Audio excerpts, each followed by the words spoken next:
Olá, bom dia. Mais uma vez não consegui participar desde o início nesta Assembleia, por isso escolhemos aqui este modo digital de me fazer presente. Espero estar no final do dia para a celebração da missa, mas aqui estou então. O tema escolhido para a Assembleia deste ano é o tema que a Congregação Geral 36 encontrou para identificar a sua missão, a missão de reconciliação, em várias dimensões, e pelo que vi pelo programa, estes 2 dias vão ajudar a analisar essas mesmas dimensões, mas nesta manhã, até para introduzir um tempo de oração e de reflexão, gostaria de pôr o acento na afinidade entre vida e missão, seguindo um documento que o Padre-Geral escreveu em 2017, há cerca de um ano, e que depois vai ser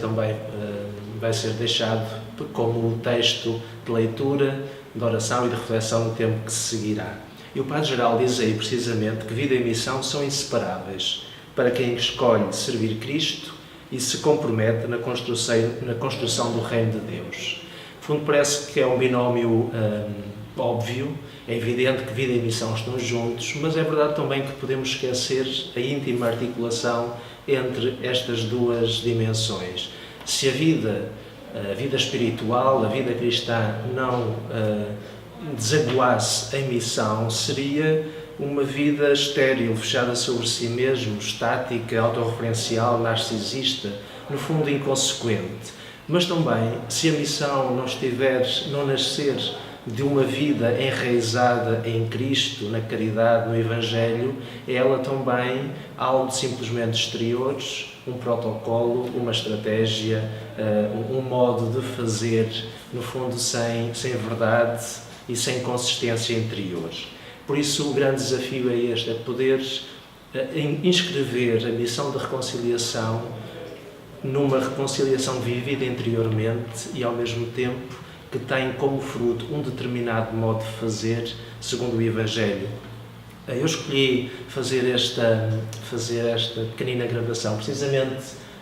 diante desta imagem que está no COPAV, no Centro Padre António Vieira, em Lisboa, porque me parece que é uma imagem muito bonita que diz bem, e eu não preciso de comentar, o que significa a articulação entre vida e missão. Não sei exatamente quando é que ela foi tirada, mas podem ver que é o Padre Arrupe a engraxar os sapatos a um menino engraxador.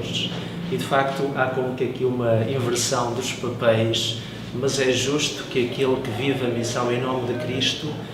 se ponha precisamente no lugar daquele que serve. E aqui temos Pedro Arrupe a servir alguém que,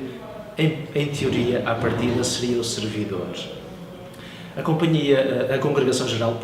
identificou na experiência dos companheiros, dos primeiros jesuítas em Veneza, um bocadinho antes de 1540, antes da fundação oficial da Companhia, a imagem ilustradora deste desejo de articular vida e missão. É um momento em que os primeiros companheiros ainda não estão constituídos como grupo formal, não conseguem passar para Jerusalém como gostariam e então vão dedicar-se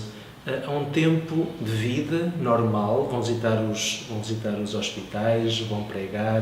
vão passar por várias terras, 2 a 2 ou 3 a 3, e é um tempo em que eles, no fundo, se dedicam a uma vida normal, em que durante o dia colhem as ressonâncias pessoais, espirituais, interiores daquilo que vai acontecendo e depois no final do dia e à noite conversam espiritualmente, isto é, partilham, tomam a palavra e escutam a palavra dos outros para assim, nesta conversação, perceberem o que é que o Senhor lhes está a pedir. Por isso é um momento em que estes rapazes, estes homens, depois dos estudos que fizeram em Paris, e, portanto, há uma experiência já de conversão, de um desejo profundo de seguir a Cristo, pobres e, ao mesmo tempo, de servindo os pobres, mas ainda não sabem muito bem como fazer. E então, é muito bonito que um dia típico destes homens que desejam servir o Senhor, mas não sabem como, se passa assim. Uma vida normal, no entardecer, na noite, a partilha da palavra e, assim, o desejo de encontrar o Senhor precisamente pela conversação. E já aí percebemos também como a reconciliação se realiza como um ato de diálogo, como um ato de conversação, com uma palavra franca, a partir daquilo que se vive, da compreensão que se tem, e ao mesmo tempo uma escuta generosa, honesta, da maneira como o outro se confronta com a vida, com o seu desejo de encontrar o Senhor. E foi precisamente assim que, em determinado momento, o seu desejo amadureceu, o seu desejo comum amadureceu, e nasce então a decisão, a determinação de irem a Roma e de se oferecerem ao Papa. Percebemos por isso que esta capacidade de viver assim, em conversação, em diálogo, em discernimento comum, nasce de uma experiência profunda de se deixar encontrar por Deus, no fundo uma experiência interior de contemplar Cristo, de contemplar o amor de Deus, e por isso, a partir daí, de poder converter o próprio olhar para que todo o mundo, como diria o Papa Francisco hoje, toda a natureza seja uma casa que partilhamos, que os outros sejam não motivo de conquista ou de exclusão, mas sejam aqueles a quem nos dispomos a servir, tal como o Padre Rupp aqui, a servir este menino engraxador. Na experiência dos exercícios nós sabemos que o olhar pronto para a missão é o olhar que se purificou na contemplação de Cristo. E o olhar purificado é aquele que consegue ver Deus em todas as coisas e ver todas as coisas em Deus. Esse é o olhar reconciliado, é o olhar purificado, e por isso é também o olhar pronto para a missão. Creio que a coerência, a afinidade entre vida e missão se exprime no modo como olhamos. E hoje percebemos que precisamos de purificar o olhar para que o outro que eu vejo não seja um rival, um indiferente, mas o destinatário do meu amor, do meu serviço. Que a sociedade não seja vista como uma massa caótica pela qual nada é possível fazer, ou no meio da qual temos que encontrar também o nosso caminho para nos protegermos, e que o mundo também não é um espaço de posse, de destruição, mas é uma casa comum que precisamos de habitar justamente de uma maneira verdadeira e seguramente com outros. Esta experiência de reconciliação, isto já quase a terminar para não me alongar mais, passa pela ousadia e pela humildade de cozer os rasgões da nossa própria vida, do nosso coração, se calhar muitas vezes da nossa alma, os rasgões das nossas relações, os rasgões sociais, ecológicos. No fundo, somos um tecido, um conjunto de tecidos de muitos rasgões, de muitos rasgos, e precisamos de cozer estes rasgões com o fio da humildade, com o fio da simplicidade de vida, do perdão, do serviço, do dom, da atenção e da adesão ao que é necessário e que deixa o supérfluo. Por isso esta missão de reconciliação passa pela experiência espiritual de cozer os rasgões do nosso próprio íntimo, das nossas relações,